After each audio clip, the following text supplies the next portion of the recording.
नमस्कार दोस्तों, स्वागत है आप सभी का हमारे प्लेटफॉर्म गुरुजी 4.0 पे। तो रोजाना की तरह मैं एक बार फिर आपके लिए लेकर के आ गया हूँ डेली करंट अफेयर्स, जो आपके लिए आपकी जो अपकमिंग एग्ज़ाम्स हैं, चाहे वो वीडियो एग्ज़ाम हो, चाहे वो फर्स्ट ग्रेड सेकंड ग्रेड का एग्ज़ाम हो राजस्थान के संदर्भ में, चाहे वो बैंकिंग एसएससी का एग्ज़ाम हो, और चाहे वो दिल्ली पुलिस कांस्टेबल का एग्ज़ाम हो। सबसे पहले तो मैं आपको बता दूं कि दिल्ली पुलिस कांस्टेबल की भर्ती आ चुकी है। 7,500 से ज़्यादा पद है। और अगर आप चाहते हैं उसके बारे में जानकारी लेना, तो उसके पूरी डिटेल में हमने क्या बना दी है, वीडियो बना दी है, जो आप हमारे डिस्क्रिप्शन में देख सकते हैं। और यहाँ पे एक आपको आई बटन दिख रहा होगा, ऊपर भी आ रहा होगा, वहाँ पे क्लिक करके सीधे उस वीडियो में जा सकते हैं। चलिए तो शुरू करें। आज कितनी तारीख है? 23 सितंबर है। तो शुरू करते हैं आज का हम करंट अफेयर्स। चलिए तो पहले सवाल की ओर चलते हैं। आप देख पा रहे हैं, गुजरात का कौन सा ऐतिहासिक शहर, गुजरात का कौन सा ऐतिहासिक शहर या नगर प्रधानमंत्री नरेंद्र मोदी का जन्म स्थान, यानी आपको हिंट मिल गया है कि कौन से इसकी बात कर रहे हैं हम, नरेंद्र मोदी का जन्म स्थान। इसको क्या किया गया है, यूनेस्को की विश्व धरोहर स्थल की प्रारंभिक मूल्यांकन प्रक्रिया के लिए क्या किया गया है, प्रस्तुत किया गया है। और कब किया गया ये? 17 सितंबर को, जब क्या था, नरेंद्र मोदी का जन्मदिन था, जो हमारे देश के प्रधानमंत्री है, उस पे ये किया गया। तो ये कौन सी जगह के लिए किया गया? तो ये जगह है वडनगर। कौन सी जगह है? वडनगर। ठीक है दोस्तों, ये फोटो मैं एक्चुअली यहाँ पे गलत लग गई है, दूसरी सवाल की फोटो है ये, मैं आपको अगले सवाल में आकर के दिखाता हूँ वापस। चलिए तो ये पूरी डिटेल है, आप देख सकते हैं। हम लोग हर रोज कुछ नया इनोवेशन करने का प्रयास करते हैं करंट अफेयर में। अभी हमने क्या शुरू किया है आपके लिए कि हम पहले आपको करंट अफेयर का सवाल बताएंगे और उसके बाद उस सवाल से जुड़ी हुई डिटेल्स बताएंगे। तो आप देख सकते हैं ये कहाँ पर है, गुजरात के मेहसाणा जिले में है स्थित वडनगर, जहाँ पे किसका जन्म हुआ है, नरेंद्र मोदी का। ठीक है, उसके बाद में वडनगर के इतिहास के बारे में पूरी जानकारी है, ये आप लोग यहाँ से पढ़ सकते हैं। ठीक है दोस्तों, इसको आप आराम से पढ़ सकते हैं। ये पीडीएफ आपको मिल जाएगी, आप हमारे टेलीग्राम ग्रुप पे ये पीडीएफ प्राप्त कर सकते हैं। ना केवल ये पीडीएफ, इसके अलावा भी हम बहुत सारी 10 से 15 पीडीएफ डेली आपके लिए प्रोवाइड करवा रहे हैं, वो भी फ्री ऑफ कॉस्ट। तो इसका आप फ़ायदा उठाइए और देखिए। चलिए अगला सवाल, दादा साहिब फाल्के पुरस्कार 2025, ये यहाँ पे क्या है, 2025, इसके लिए किसको नॉमिनेट किया गया है, यानी किसका नाम आया, यानी किसको दिया जा रहा है? तो किसको दिया जा रहा है? मोहनलाल को। अब जानते हो मोहनलाल कौन है? ये साउथ की फिल्मों के बहुत ही प्रसिद्ध हीरो हैं और बहुत लंबे समय से क्या कर रहे हैं, साउथ फिल्म इंडस्ट्री में काम कर रहे हैं। अब वो इमेज जो है वो यहाँ लगनी चाहिए थी, गलती से कहाँ लगा दी गई, यहाँ। तो ये आप देख सकते हैं, ये कौन है? मोहनलाल। ये लिजेंड है, इनको क्या दिया जा रहा है? दादा साहिब फाल्के पुरस्कार दिया जा रहा है for his outstanding contribution to Indian cinema. चलिए तो ये सवाल हो गए अपने। अगला सवाल, इसके इनके बारे में भी देखो, मैंने पूरी जानकारी आपको लिख करके दी है कि इनको भारतीय सिनेमा जगत का सर्वोच्च सम्मान कौन सा फिल्म राष्ट्रीय पुरस्कार है, 71वां। कब होगा ये? 23 सितंबर को, यानी ये कब होने वाला है? आज होने वाला है। और इसकी सूचना हमने आपको ऑलरेडी दे दी है। तो जो भी करंट अफेयर हम लोग लेकर के आ रहे हैं, पूरा रिसर्च करके लाते हैं। ऐसा नहीं कि कहीं से भी कुछ उठाया ला के और आपको दे दिया, ऐसा काम नहीं करते हैं। पूरा एक एक चीज़ पे रिसर्च किया जाता है। उसके बाद में डेली जो हमारा बंदा है उसको 2 से 3 घंटे लगते हैं इसको तैयार करने में। तो मैं भी चाहता हूँ कि आप लोग इसको अच्छे से देखें और इसका पूरा फ़ायदा उठाएं। और साथ ही अगर आपको लगता है कि ये काम की चीज़ है, तो आप क्या कर सकते हैं, इसको शेयर भी कर सकते हैं। उसके अलावा इनके बारे में दिया है कि भाई इन्होंने 400 से ज़्यादा फिल्मों में काम किया है, इनको पद्मश्री पद्म भूषण भी मिल चुका है। चलिए अगला सवाल है, महिला स्वयं सहायता समूह यानी कि सेल्फ हेल्प ग्रुप्स SHG को पहचान पत्र जारी करने वाला भारत का पहला राज्य कौन सा है? तो पहले हम इसके बारे में पूरी जानकारी लेते हैं कि देखिए, सेल्फ हेल्प ग्रुप होते क्या है, आपको पहले ये पता होना चाहिए। तो ये पहला राज्य कौन सा है? सॉरी, पहला राज्य कौन सा है ये? तो इस सवाल का आंसर तो क्या हो गया? तमिलनाडु। इस सवाल का सही आंसर क्या हो गया? तमिलनाडु। और इसका शुभारंभ किसने किया? वहाँ के उप मुख्यमंत्री ने किया। तो जो साउथ इंडिया है वहाँ पे सेल्फ हेल्प ग्रुप को लेकर के क्या है, बहुत अच्छा काम चल रहा है। भारत में ये सारा काम जो देखती है एजेंसी या जो इसको सपोर्ट करती है, उस एजेंसी का नाम है अपना, कौन सी एजेंसी है,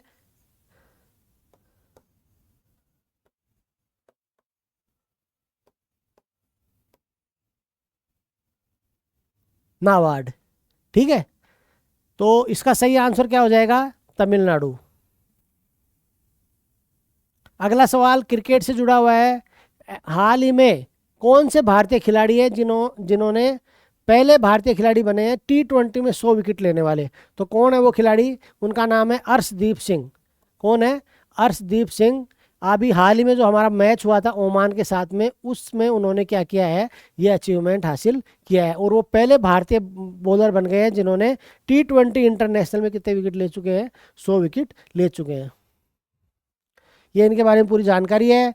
ठीक है, और इन्होंने केवल कितने मैचों में, 64 मैचों में ये काम करके दिखा दिया है। ठीक है, अगला सवाल, प्रसाद योजना के तहत त्रिपुरा के माताबारी स्थित माता त्रिपुर सुंदरी मंदिर के पुनर्वास को किस आकार में डिजाइन किया गया है। एक मंदिर बनाया जा रहा है, प्रसाद योजना आपको पता है। इसके तहत क्या है, जो हमारे जो भी धार्मिक स्थल है उनका क्या किया जाता है, पुनर्विकास और उनका जो अवसंरचना है उसको सुधारने का काम किया जाता है। ये भारत सरकार की योजना है। इसी के तहत क्या का काम किया गया है अभी त्रिपुरा में। तो इसको किसकी आकृति दी जा रही है, इसको दी जा रही है कछुए की आकृति। इसमें सही आंसर क्या हो जाएगा, कछुआ। ये आप डिटेल में देख सकते हो। ठीक है, अभी क्या हुआ है, प्रधानमंत्री जो है वो त्रिपुरा और अरुणाचल प्रदेश की यात्रा पे गए थे और उन्होंने वहाँ पे कितनी घोषणा की है, 5100 करोड़ रुपए की विकास परियोजनाओं की उन्होंने घोषणा की है। इसके तहत ही उन्होंने क्या किया है, 2 जल विद्युत परियोजनाएं भी लॉन्च करने के लिए वहाँ पे, एक तो 240 वाट की, कौन सी परियोजना का नाम है, ही ओ, ये कहाँ पर है, सियोम में। और दूसरी है तातो वन जल परियोजना। ठीक है, ये कितने मेगावाट की है, 186 मेगावाट की। इसके अलावा इन्होंने एक कन्वेंशन सेंटर की भी घोषणा की है। और ये आ गई जो इस सवाल से जुड़ी हुई चीज़ है, त्रिपुरा में उन्होंने क्या किया है, प्रसाद योजना के तहत माताबारी में एक ये मंदिर परिसर के विकास का कार्य का क्या किया है, उद्घाटन किया है। ये मंदिर क्या है, जो भारत की 51 जो प्राचीन शक्तिपीठ हैं उनमें से एक था। और इसमें क्या आकार दिया गया है, कछुए के आकार का डिजाइन दिया गया है। तो इस तरह से हम लोग आपके लिए सवाल के बारे में पूरी इंफॉर्मेशन लेकर के आते हैं। ठीक है, तो आगे चलते हैं, अगला सवाल देखते हैं। भारत ने 2025 में 1965 का जो भारत पाकिस्तान युद्ध हुआ था उसकी 60वीं वर्षगांठ मनवाई। ठीक है, तो हमने 1965 में क्या किया था, पाकिस्तान को बहुत बुरी तरह से हराया था। और पाकिस्तान ने क्या किए थे, हमारे सामने घुटने टेके थे। उसको कितने वर्ष हो गए हैं, उसको हो गए हैं हमारे 60 वर्ष। आइए और भी जानकारी लेते हैं। भारत में 2025 में कितने साल पूरे हुए, 60 वर्ष। अब इसको आपको बताता हूँ, ये युद्ध कब से कब तक चला था, 5 अगस्त से लेकर के 23 सितंबर 1965 तक 22 दिनों तक ये युद्ध चला था। ज़मीन और हवा और समुद्र तीनों जगह पे ये युद्ध लड़ा गया था। ठीक है, उसके अलावा कहाँ कहाँ पर लड़ा था, राजस्थान में, पंजाब में और जम्मू कश्मीर में ये लड़ाई लड़ी गई थी। और पंजाब सेक्टर ने इसमें क्या किया था, पूरी निर्णायक भूमिका निभाई थी। और इसमें हमारी जो तीनों सेनाएं हैं, थल सेना, वायुसेना और नौसेना, उसके बीच में एक मतलब एकता को दिखाया गया था अच्छे से। और ये क्या है, अगली पीढ़ी को प्रेरित करने के लिए इसका जो वो है, आकाशवाणी के ऊपर क्या किया गया, इसके अनुभव भी साझा किए गए, किसके द्वारा, पूर्व सैनिकों के द्वारा। और पाकिस्तान को क्या हुआ, भारी क्षति पहुंचाई गई और क्षेत्रीय लाभ भी प्राप्त किया गया। तो ये कब मनाया गया, ये मनाया गया अपना 22 सितंबर को। ठीक है, अगला सवाल, भारत ने देश में विश्व स्तरीय ब्लू पोर्ट विकसित करने के लिए किस संयुक्त राष्ट्र एजेंसी के साथ में हाथ मिलाया है।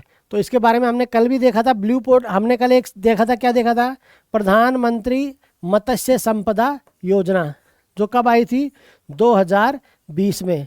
तो अभी क्या किया गया है, ब्लू पोर्ट विकसित। ब्लू पोर्ट किस लिए बनाए जाते हैं, मछली पकड़ने के लिए। किस लिए होते हैं ये, मछली पकड़ने के लिए।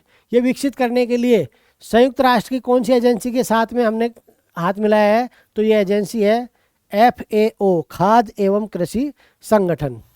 तो यहाँ पे FAO के बारे में पूरी जानकारी दी हुई है, आप देख सकते हैं। ब्लू पोर्ट विकसित करने के लिए क्या किया है, भारत और FAO ने क्या किया है, MOU किया है, ठीक है। और बाकी पूरी जानकारी आप यहाँ पर FAO के बारे में देख सकते हैं, FAO की स्थापना कब हुई है ना, सारी चीज़ें आप यहाँ पर देख सकते हैं। अगला सवाल, 28वीं UPU कांग्रेस जहां भारत ने क्या किया, पुनः चुनाव जीता, किस शहर में आयोजित हुई। तो पहले तो आपको ये पता होना चाहिए कि UPU होता क्या है। क्या होता है, यूनिवर्सल पोस्टल यूनियन, ठीक है। UPU क्या है, यूनिवर्सल पोस्टल यूनियन। तो भारत को क्या किया गया है, यहाँ पे पुनः निर्वाचित किया गया है। और ये कहाँ पर हुई है, अभी दुबई में हुई है। कौन से नंबर की हुई है ये, 28वें नंबर की हुई है। और भारत आप देखो 1876 से क्या है, UPU का सदस्य है। ये किस क्षेत्र से संबंधित है, डाक क्षेत्र से संबंधित है। तो अब आते हैं वापस सवाल पे।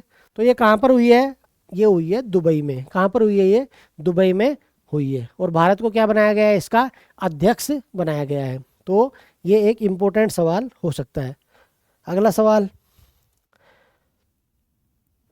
IMF के प्रथम उप प्रबंध निदेशक के रूप में किसको नियुक्त किया गया है। इस पद पर पहले कौन था, पहले थी गीता गोपीनाथ। कौन थी पहले हमारे भारत की, गीता गोपीनाथ। देखो IMF के कार्यकारी बोर्ड ने इसको मंजूरी दी और गीता गोपीनाथ थी जो इन्होंने ये पद कब छोड़ दिया था, 2025 में अपना ये पद छोड़ दिया था। और अभी किसको बना दिया गया है, अभी बना दिया गया है हमारे डैनियल कार्ड्स को। किसको बना दिया गया है, डैनियल कार्ड्स को बना दिया गया है गीता गोपीनाथ की जगह। IMF के उप प्रबंध निदेशक, IMF के क्या बनाया गया है इनको, उप प्रबंध निदेशक। आगे चलते हैं।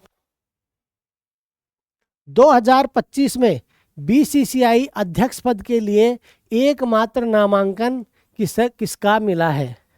अब आप देखो कि BCCI जितनी बड़ा एक संस्थान है और वहाँ पर अध्यक्ष पद के लिए केवल और केवल एक ही व्यक्ति का क्या आता है, नॉमिनेशन आता है। उनका नाम क्या है, मिथुन मनहास। और ये क्या बन गए हैं, अभी BCCI के अध्यक्ष बन गए हैं। इससे पहले BCCI के अध्यक्ष कौन थे वो भी देखते हैं और बाकी चीज़ें भी हम लोग देखते हैं। ये जो मिथुन मनहास है ये कहाँ से जुड़े हुए हैं, ये जम्मू कश्मीर क्रिकेट संघ से जुड़े हुए हैं। रोजर बिन्नी पहले इस पद पे थे जिन्होंने अगस्त में क्या कर दिया था, पद को छोड़ दिया था, ठीक है।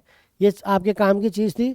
और तो अभी तक पद कौन संभाल रहे थे, कार्यकारी पद जो थे राजीव शुक्ला थे, वो अपना काम, ये जो पद है उसका कार्यकाल देख रहे थे। और अभी कौन बन गए, मिथुन मनहास, मिथुन मनहास। तो ये थे हमारे करंट अफेयर्स के सवाल।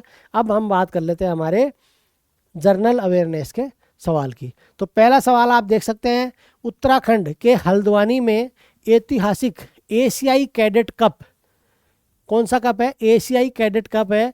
ये भारत क्या किया है, भारत ने क्या किया 2025 में क्या की है, इसकी मेज़बानी की है। इसी संदर्भ में हमें बताएं कि एशियाई कैडेट कप किस आयु वर्ग के लिए ये देखा जाता है। 1 मिनट। तो देखो मैं आपको बताता हूँ, एशियन कैडेट कप जो है उसका होस्ट कौन है, इंडिया। कौन से इवेंट के लिए, फेंसिंग के लिए, यानी कि जो तलवारबाजी है उसके लिए भारत में ये हो रहा है, ठीक है। लोकेशन कहाँ पर है, हल्द्वानी उत्तराखंड में है। डेट्स क्या है, 19 से 23 सितंबर है, यानी कि आज उसका क्या है, समापन है। पार्टिसिपेंट कितने थे, 250 थे। 17 देशों से ज़्यादा लोग आए थे। और भारत ने कितने मेडल जीते हैं, 16 मेडल जीते हैं। भारत ने कितने मेडल जीते हैं, इसमें 16 मेडल जीते हैं। ये बहुत ही बड़ा अचीवमेंट माना जा सकता है। और भारत का जो ये गेम है, हमारा फेंसिंग गेम है, इसमें अब ओलंपिक के पदक की ओर भी हम लोग क्या कर रहे हैं, बढ़ रहे हैं। तो इसमें सही आंसर क्या आ जाएगा, अंडर 15। आप सोचो कि अंडर 15 में हमारे पास इतने अच्छे बच्चे हैं कि वो कितने मेडल जीत जाते हैं, 16 मेडल जीत जाते हैं, वो भी तब जब 17 देशों के खिलाड़ी भाग ले रहे हैं। तो ये बहुत बड़ा अचीवमेंट है। और ये क्या हुआ है, ये पहली बार कहाँ पर हुआ है, ये फेंसिंग वाला इंडिया में हुआ है। एक सवाल अपना जो था, मैंने आपको शायद आंसर उसका मुझे डाउट है, ये वाला सवाल। इसके अंदर दोस्तों 22 सितंबर नहीं आएगा, 23 सितंबर आएगा। क्या आएगा, 23 सितंबर आएगा। इसको सही कर लीजिएगा। जो 1965 का भारत पाकिस्तान युद्ध हुआ है उसकी जो 60वीं वर्षगांठ मनाई गई है, ये कब मनाई गई है, 23 सितंबर को मनाई गई है, ठीक है। अब चलते हैं अपने अगले सवाल पे। तो ये हो गया। अब आता है अपना अगला सवाल।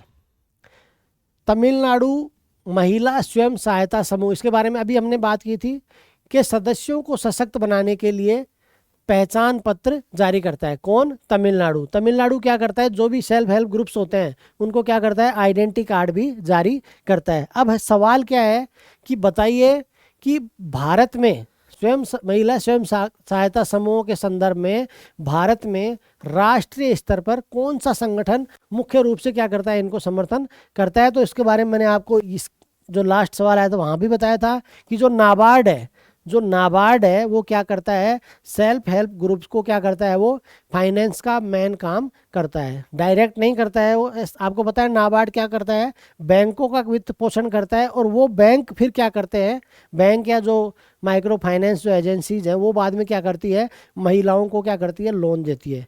सेल्फ हेल्प ग्रुप्स क्या होते हैं, कुछ महिलाएं होती हैं जो मिलकर के क्या बनाती है, एक संगठन बनाती हैं, उसको क्या बोला जाता है, सेल्फ हेल्प ग्रुप। यहाँ पे आप देख सकते हैं NABARD empowering women through self help groups.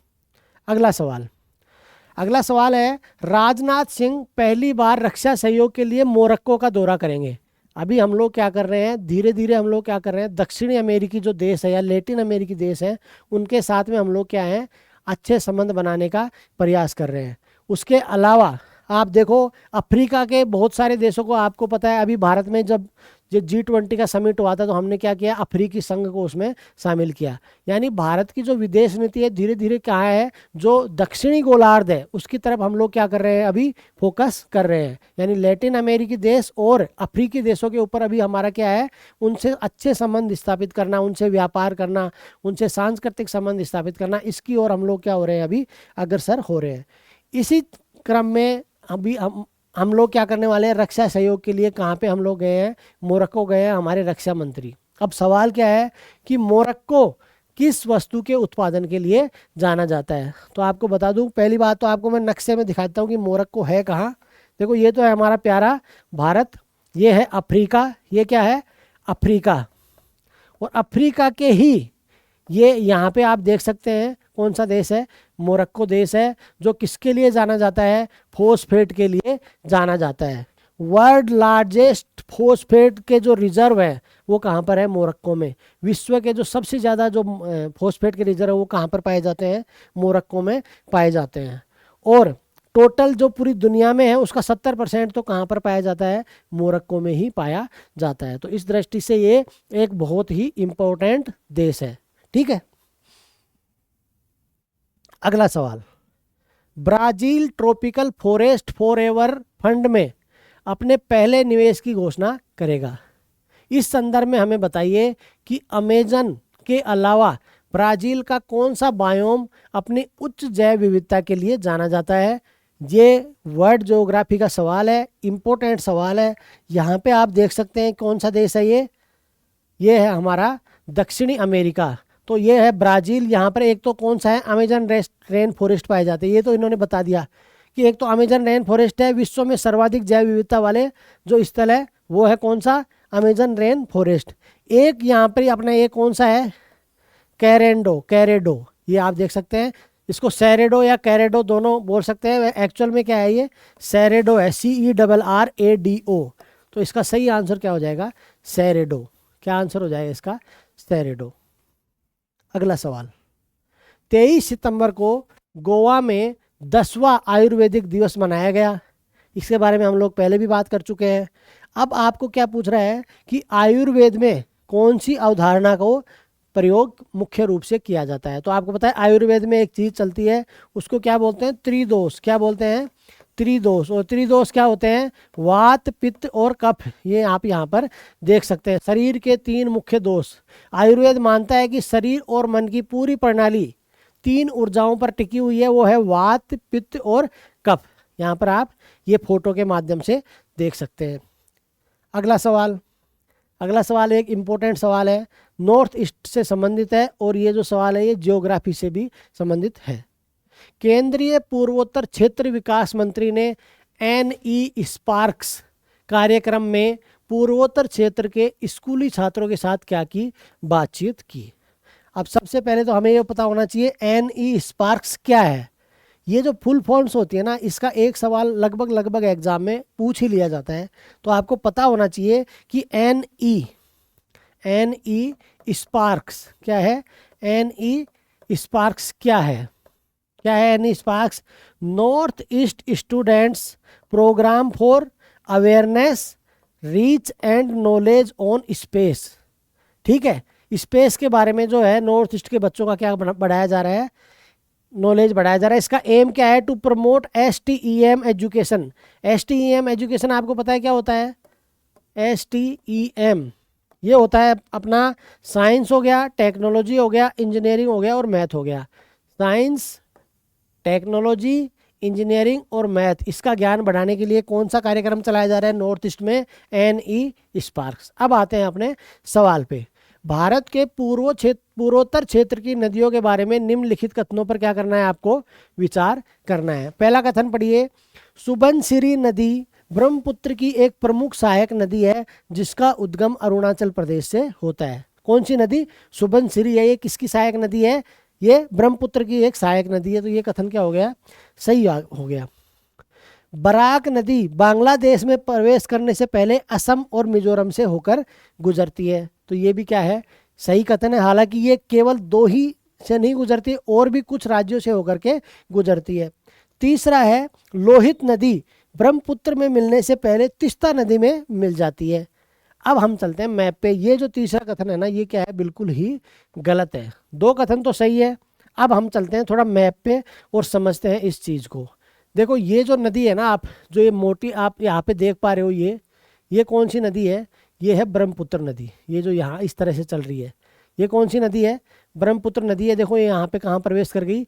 Bangladesh में प्रवेश कर गई। ये इस तरह से ये नदी आती है। ठीक है, ये देखो दिबांग के नाम से आती है यहाँ से, और ये देखो ये चाइना से होती हुई यहाँ पे कहाँ प्रवेश करती है? अरुणाचल प्रदेश में कहाँ प्रवेश करती है?